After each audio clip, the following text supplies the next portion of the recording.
মানুষ কুলে জন্ম পাওয়া বড় দুর্লভ ভাগ্য।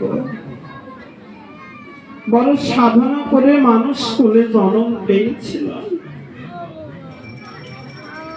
মানুষ রূপের আকৃতি পেলে যে মানুষ হওয়া যায় তা নয়।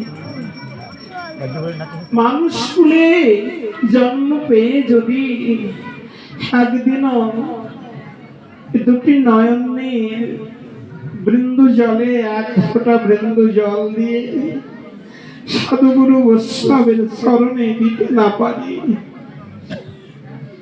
গৌর চরণে যদি দুপোটা জল অর্পণ না করতে পারি, আমাদের জন্ম কি যেন বৃথায় চলে যাবে। এই জন্মটি বৃথা যাতে না যায়, এখন সময় আছে। অনিত্য ধনকে আঁকড়ে না ধরে নিত্য ধনকে পাবার আশা করো বাবা। সংসারটা হলো এই সংসারটা হলো অনিত্য ধন, সকল প্রথাব যারা ঢুকে চলে যায়। যে চরণ আশ্রয় করলে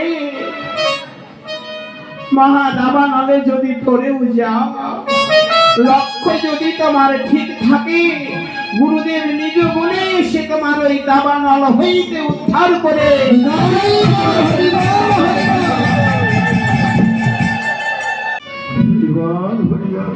যে নিত্য ধনকে ধারণ করে রাখতে পারলে সদা সর্বদা প্রেমানন্দে জাগ্রত থাকে, সদা সর্বদা কৃষ্ণ বলে নয়নে প্রেম বাড়ি বহে।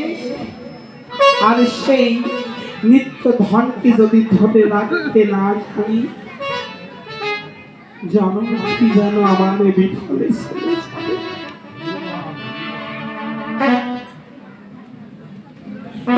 ধরে রাখার নামই হলো, ধারণ করে রাখার নামই হলো ধরে রাখা। ধর্ম শব্দের অর্থ ধারণ করা। যারা ধারণ করতে জেনেছে, কথাই জানা যায়।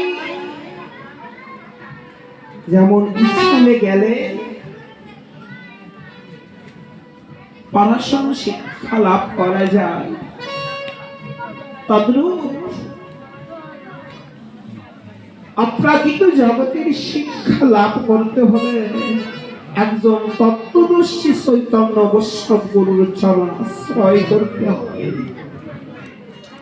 যে চরণ আশ্রয় করলে জীব ধরে রাখা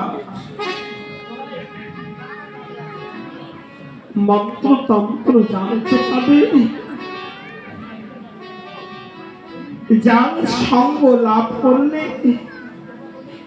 জীবের ভব মায়া বন্ধন কেটে যায়, যার সঙ্গ করলে জীবের নিরানন্দ দূরে গিয়ে নিত্য নিত্য প্রেমানন্দের উদয় হয়।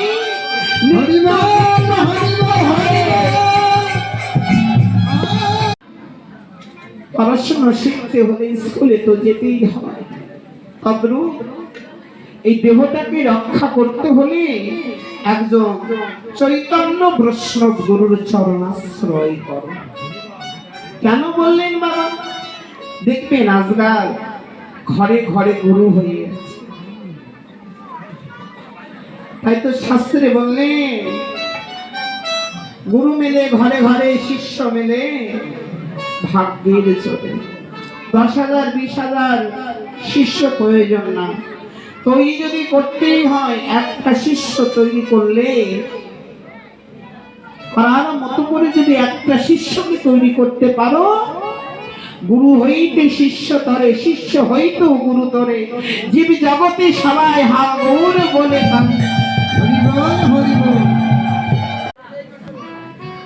কোনদিন তাকে পরিচর্যা করলাম না,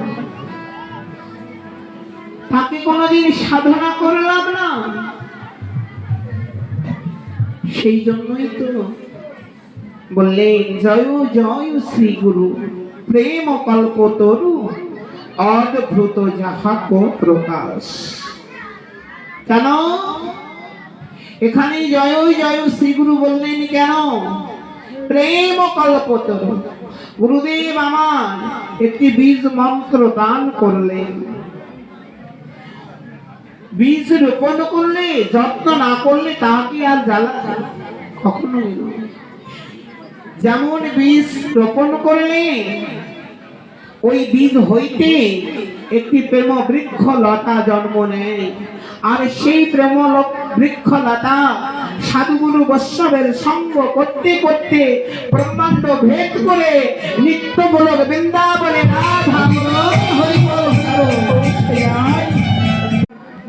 যা কোনোদিন ভুলে যাবার মতো নয়।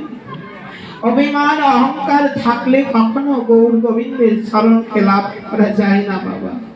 অভিমান ছেড়ে দিয়ে অহংকার ছেড়ে অভিমানের আসন হইতে একবার নেমে এসে গৌর হরি যাও ভক্তের শরণ ধলাই গড়াগড়ি দিলে, চৈতন্য চরিতামৃতে কলম দিলে, নিজ আসরিয়া ধর্ম প্রভু জীবের শিখাই, নিজে না কইলে জীবের শেখানো না যায়। প্রভু কেন গড়া দিলেন? হে জগৎবাসী, তোমরা একবার হরি বলে ভক্তের শরণ ধলায় গড়াগড়ি যা। দেখুন সাক্ষাৎ ভগবান যিনি, তিনিও ভক্তের পদ ধলায় গড়াগড়ি দিলেন, আর আমরা সামান্য মানুষ এই জন্ম নিয়ে ভক্তের শরণ ধুলি মাখতে পারলাম। কখনো যেন বেলাটা চলে যায়, ডুবে যায়, বলা তো যায় না বাবা।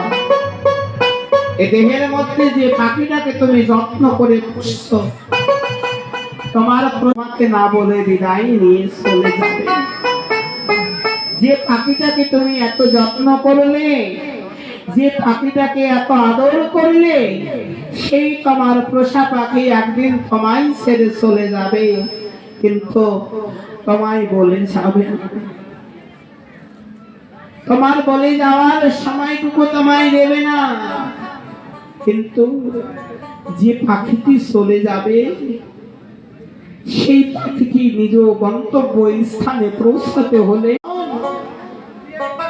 যে অর্থের প্রয়োজন, যে সম্পদের প্রয়োজন, সেই সম্পদটা আমি কোনোদিন গোছাইতে পারলাম না।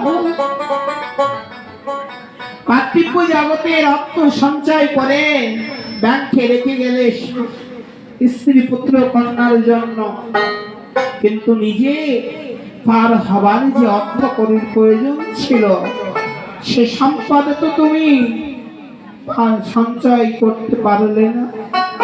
তাই তো বললি মহাজন বললেন কি গো, ধন মর নিত্যানন্দ পতি মর গৌর চন্দ্র, ধন মর নিত্যানন্দ পতি মর গৌর চন্দ্র, ধন মর নিত্যানন্দ প্রতি মর গৌর চন্দ্র, ধন মর নিত্যানন্দ পতি মর গৌরাঙ্গ, ধন মর যুগল